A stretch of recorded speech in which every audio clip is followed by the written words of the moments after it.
I heard it was impossible to drink sparkling water without burping, which I hate burping. It just the concept of it. I hate it when people burp. It just, okay, we're just gonna try it. If I burp, I'm probably gonna cut it out, but yeah, let's go.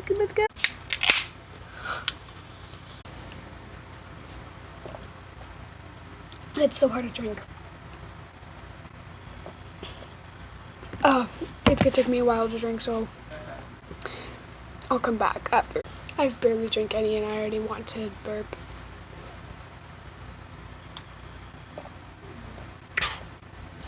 I hate this so much. I'm very surprised by myself because I've already drinking like half of it.